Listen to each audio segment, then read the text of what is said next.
Before we dive into tonight's haunting story, be sure to like and subscribe, or you may find yourself wondering if something is watching you. Hit that button, if you dare.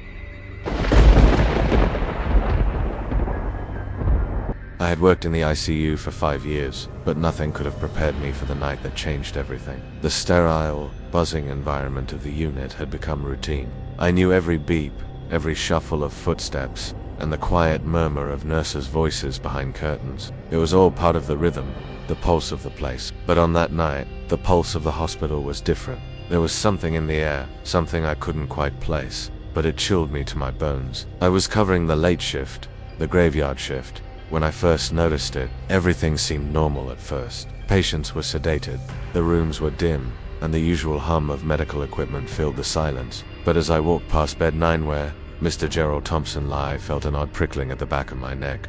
The room was darker than usual, the shadows in the corners deeper.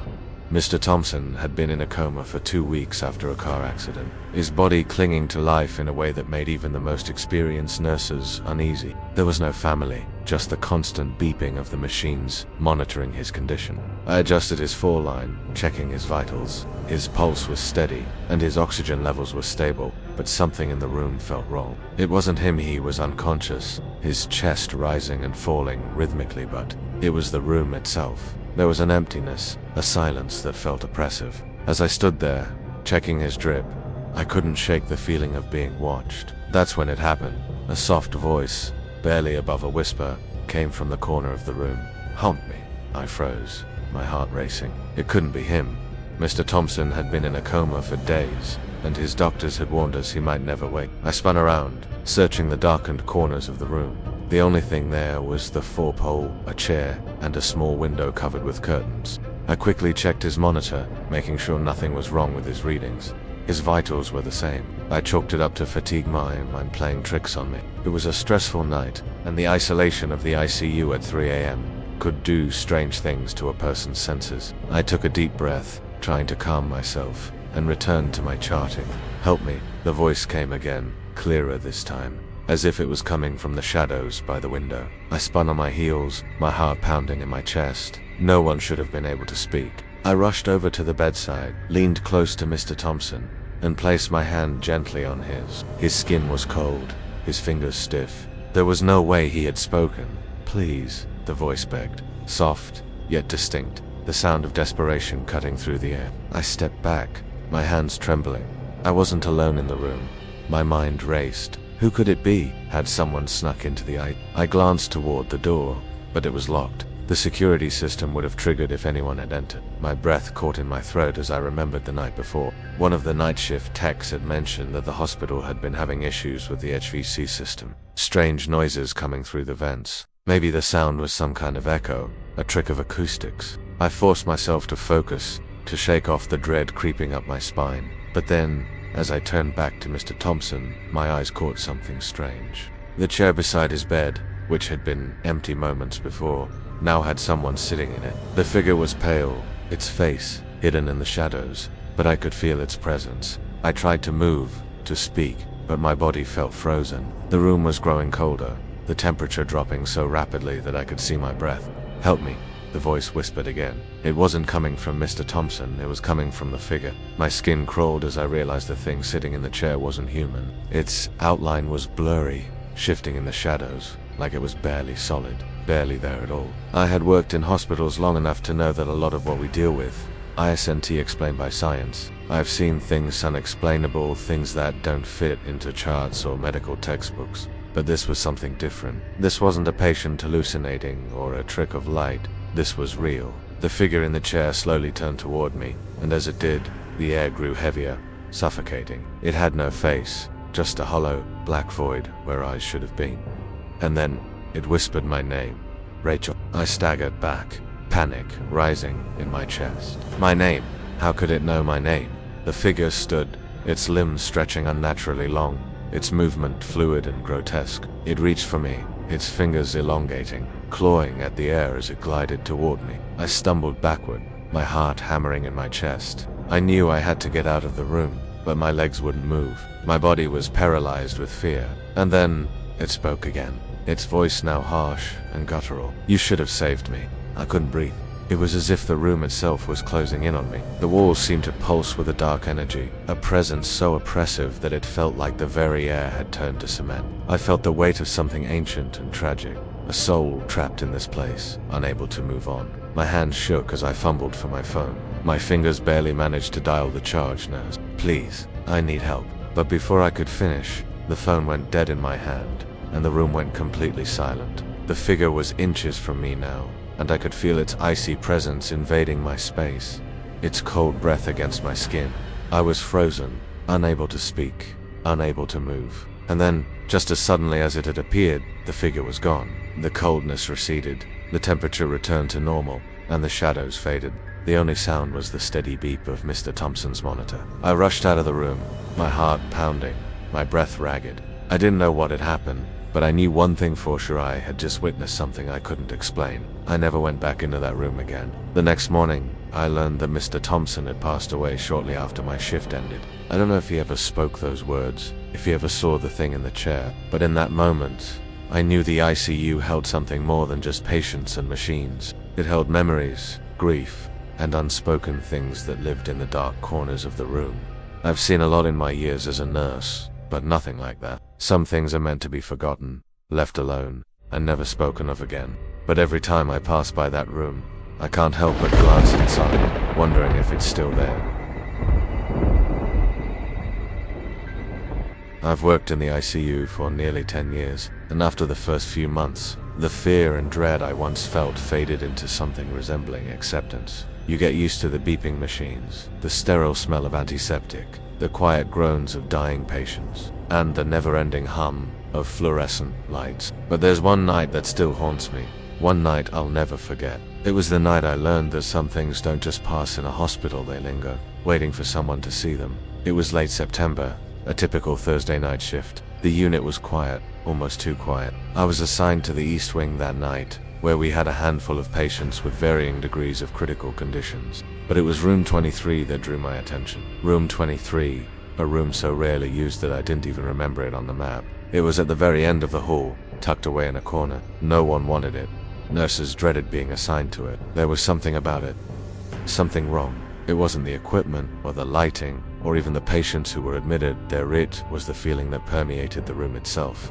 A feeling I couldn't quite place, but that made me uneasy every time I passed by it. I've been a nurse long enough to know when a place or a person doesn't feel right, and room 23 never felt right, but it wasn't my choice. So there I was, entering the room, trying to shake the sense of foreboding that clung to the air like smoke. Inside, there was a man, middle-aged, thin, pale. His name was Mr. William Hayes. He had been in a coma for 3 days, following a severe stroke. The doctor said there was little chance he would wake up, but that they would keep him under observation for another few days, just in case. There was no family at his side, no visitors. He lay there, motionless, his body connected to machines that beeped and hummed, pushing life through him with sterile precision. I adjusted his four and checked his vitals. Everything seemed fine, except for the overwhelming sense of something off. As I was making my rounds, I heard a faint sound. At first I thought it was just the machine's an alarm, a beep, something inconsequential. But then it came again, a whisper, low and almost imperceptible. "Help me." I froze, my blood turning cold. I leaned in close to Mr. Hayes, hoping that he had somehow regained consciousness. But his eyes were closed, his chest rising and falling with the mechanical rhythm of life support. I gently shook his shoulder, checking his pulse again. No change. I glanced around the room. The whisper came again, clearer this time. "Closer. Help me, please." I stumbled back, my heart racing in my chest. The room felt colder now, the air thick and suffocating. I turned to look at the window, the blinds slightly parted. It was dark outside, but there was something about the shadows, something lurking, as if the darkness was pooling together in the corner of the room. "Who's there?" I asked, my voice trembling, hoping anyone was in the room with me, just to explain what was happening. There was no response, only the sound of Mr. Hayes' steady breathing. But the whisper came again. "Help me." And then it stopped. For a moment, there was silence. The room went back to its usual, sterile hum. I tried to shake off the unsettling feeling, but my mind was clouded with doubt. Had I imagined it? Was I just tired, worn down by another long shift? I glanced toward the door. It was still locked, and the hall beyond was empty. I could hear the distant shuffle of footsteps from the other end of the corridor, but nothing that would explain the voice. And yet, something in the air felt heavy, as if the walls themselves were pressing in. I tried to refocus on my work. I needed to finish my rounds. But as I turned back toward the bed, my gaze flickered toward the corner of the room. I don't know why I looked there. Maybe it was instinct, or maybe it was the feeling that something was watching me, waiting. The corner was darker than the rest of the room, the shadows seeming to twist unnaturally. It wasn't just the light, it was like the darkness itself had a presence. I stepped forward, my breath shallow, my body tense, and that's when I saw it. A figure, barely visible at first, but unmistakable once it moved into the faint light. It was crouched in the corner, shrouded in darkness, but its eyes gleamed with a malevolent, hungry glow. I froze. The figure was there, staring at me, watching, and it wasn't Mr. Hayes. No, it wasn't even human. The thing stood up slowly, its limbs jerking unnaturally, like it was barely holding onto its form. The air around me grew colder, a bone-deep chill that wrapped around me like a vice. The figure stepped forward, its body contorting in ways no human body should. Its mouth opened wide, revealing rows of jagged teeth, dripping with something dark, something that wasn't blood. It whispered again, this time louder, closer. Help me. It's too late. I felt my stomach churn, bile rising in my throat. My legs didn't respond, as though the figure was somehow holding me in place with its gaze. The room felt like it was closing in, the walls narrowing, the darkness pressing in on me from all sides. And then it reached out toward me. Its hand, skeletal and twisted, stretched across the floor, each finger elongating unnaturally. I stumbled back, my heart racing, and the room seemed to tilt, spinning around me. But before I could scream, the figure vanished, gone. Just like that, the room was once again silent. The beeping of the machines and the soft hum of the ventilation system were all I could hear. The coldness slowly receded, and I gasped for air, feeling like I had been suffocating. I ran out of the room, my legs shaking, my mind reeling. The hallway outside was empty, as if nothing had happened at all. The sound of footsteps and murmurs continued in the distance, but I couldn't focus on anything but the terror I had just experienced. The next morning, I learned that Mr. Hayes had passed away shortly after my shift ended. But what shook me even more was the report from the day shift nurse. She said room 23 had been unsettling. The same sense of dread, the same coldness that had clung to the air.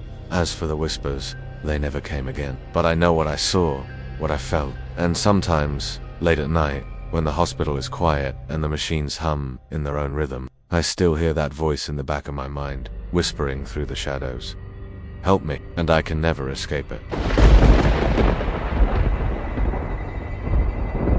I'd been a nurse in the emergency department for over 8 years, and while I had witnessed more than my fair share of trauma and death, I thought I had seen it all. But that night late, around 2 a.m., learned that there are things in this world far worse than any injury or illness we can treat. It all started with a patient who came in on a gurney, a man in his late 40s. His name was John Miller, and he had been brought in after a car accident. Nothing too unusual, broken bones, abrasions, a concussion. But when he came through the doors, something in the air changed. The room seemed to shift, the temperature dropping a few degrees, and I felt that familiar cold sweat break out on the back of my neck.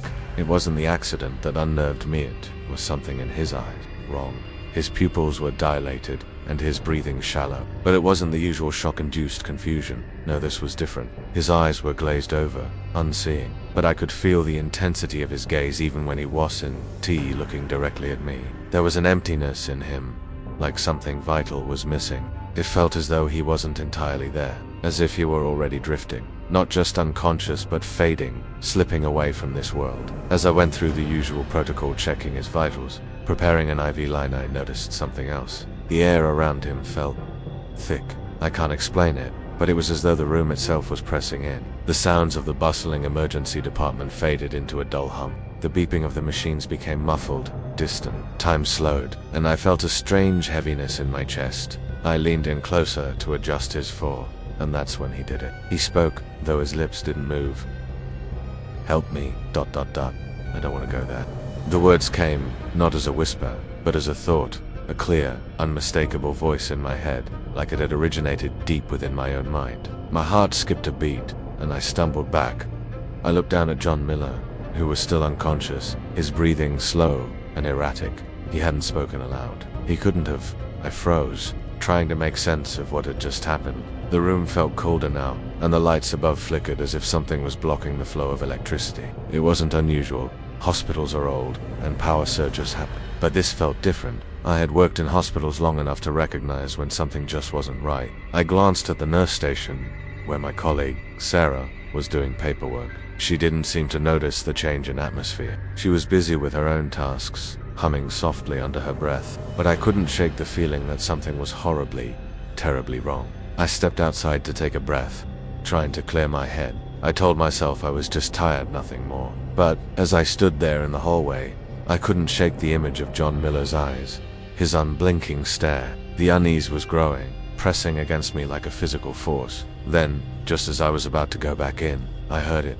A soft voice coming from down the hallway. It was quiet, distant, almost like a sigh. I turned quickly, but there was nothing there. No one. I felt my skin prickle, goosebumps rising on my arms. The hairs on the back of my neck stood on end, and I had the distinct impression that someone or something was watching me. I swallowed hard and walked back into the room, determined to finish my shift. The moment I stepped through the door, the air was thick again. John Miller's heart rate had started to drop. His pulse was weak, his skin cold to the touch. I couldn't explain it, but the machines were starting to malfunction. The heart monitor beeped erratically, the rhythm changing in a way that didn't fit the data. The fore-pump went silent, and the lights flickered once more. Suddenly, his eyes snapped open, but they weren't the same eyes that had stared at me earlier. They were wide, wild, as though he had seen something I couldn't comprehend. His pupils were pinpricks, and his breath came in sharp gasps, each exhale a desperate, broken sound. He stared at me now, past me, his body twitching, as though he were trying to escape something invisible. Then, in a voice that wasn't his, a voice low and guttural, he whispered, "It's coming. It's coming for me." I couldn't move. My mind raced, trying to make sense of it, but nothing added up. His body jerked violently, and for a moment, I thought he might have a seizure. But there was something unnatural about the way his body contorted, as though he was fighting against something inside him. I reached for the emergency button to call for help, but as my hand touched it, the room went dark. The lights blinked out, and for a moment, we were swallowed by the blackness. I could hear John's ragged breathing, now louder, as if he was gasping for air, and then I'd felt it. A coldness, a presence that seemed to swallow the room. And then I heard the whisper again, but this time, it wasn't in my head. It was clear, unmistakable, coming from right behind me. "Help me."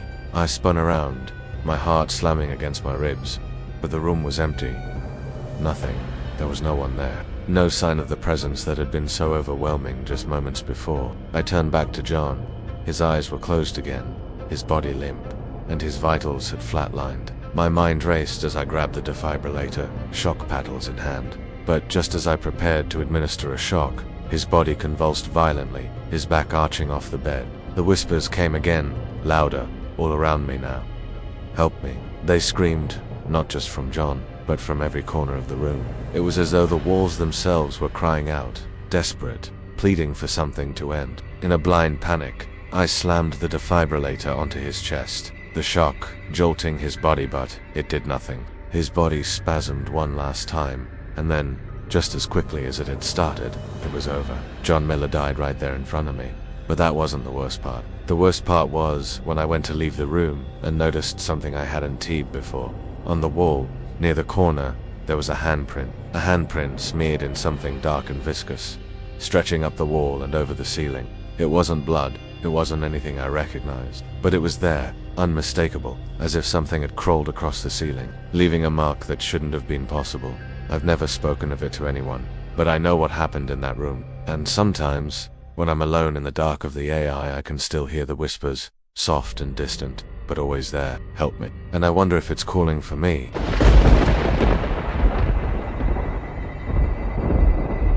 I've always believed that the scariest things in life aren't the ones that jump out at you, but the ones that slowly creep up, the ones that remain just out of sight. As a nurse in a busy city hospital for nearly 12 years, I've seen my fair share of horrifying moments. I thought I was prepared for anything, but nothing could have prepared me for what happened on that stormy Thursday night in late October. The rain was coming down hard when I clocked in for my evening shift.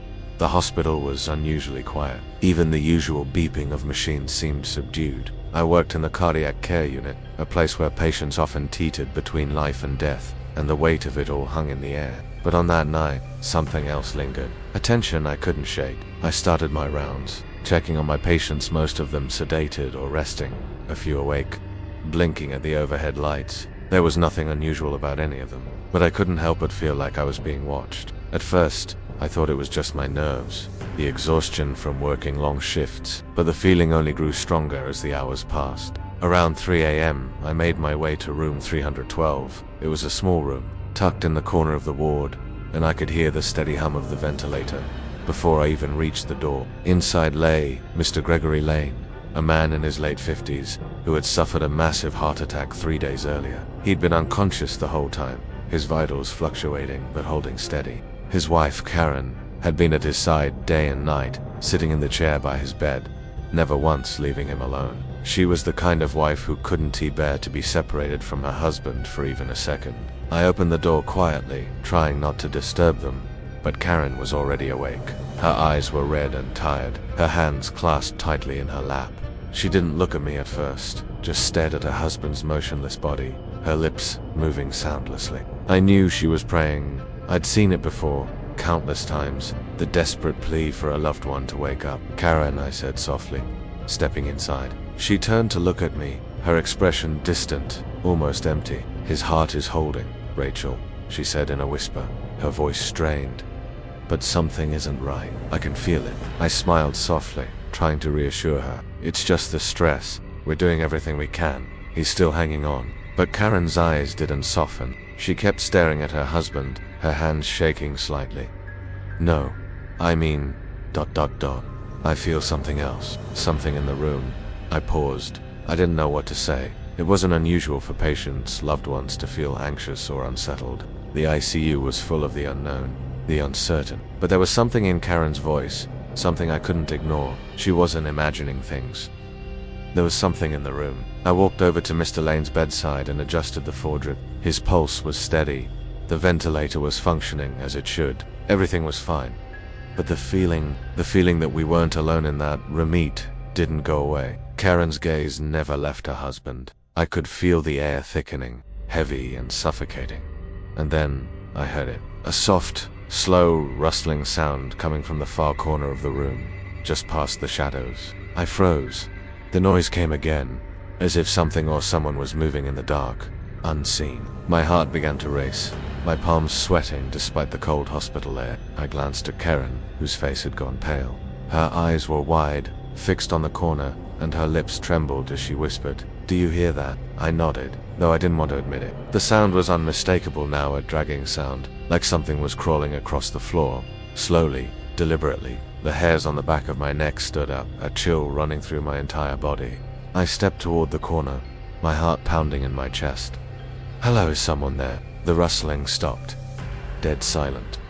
Light, quick, but unmistakable, pacing back and forth behind the curtain. The sound echoed through the room, as if something invisible was walking just behind me. I turned sharply, scanning the room, my breath catching in my throat. There was nothing, only Karen, clutching the chair's armrests, her face twisted in fear. "Who's there?" I called again, my voice trembling, but there was no answer. The room had grown colder. I could feel the temperature drop as if the very air had turned to ice. I grabbed the thermostat on the wall, turning it up, but nothing changed. The chill remained, suffocating. My breath came in short, sharp gasps, and my hand shook as I reached for the call button. But before I could press it, the rustling started again, louder this time, followed by a low, guttural whisper like a voice, but not quite human. "Help me." I turned around, my heart hammering in my chest, but there was nothing but the steady beep of Mr. Lane's heart monitor, now accelerating. "Help me, ... The voice was coming from the corner again, closer this time, as though something was inside the room with us, something that wanted to make itself known. I could feel its presence, cold, suffocating, malevolent. Karen's face twisted in terror, her eyes wild with fear. She was shaking her head. "It's him, ... He's not alone. He's not alone anymore." I felt my knees go weak as I turned back to the bed. Mr. Lane's eyes were open now, wide and vacant, staring directly at me. His mouth moved, but no words came out. His hand twitched. "Please," Karen sobbed, clutching my arm. "Get him out of here, please, Reed." I looked down at her pleading eyes, and I could see it just for a moment on Mr. Lane's face. A shadow, a dark figure, standing just behind him, its hand resting on his shoulder. It was as if the thing was waiting for him, and then, just as quickly as it appeared, the figure was gone. The room went deathly still. Mr. Lane's eyes closed, his body limp, and the heart monitor flipped. The feeling that presence was gone, but the terror it left behind lingered. I couldn't explain it, couldn't make sense of what had just happened. All I knew was that something had been in that room with us.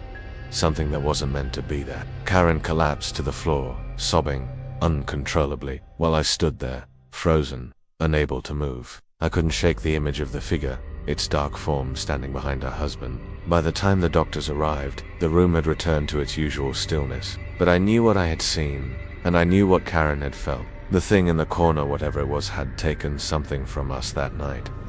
The room was quiet again, but the cold lingered, and I can still hear the whispers sometimes, late at night when the hospital is empty and the wind howls outside. I'll never forget the sound of it. Help me.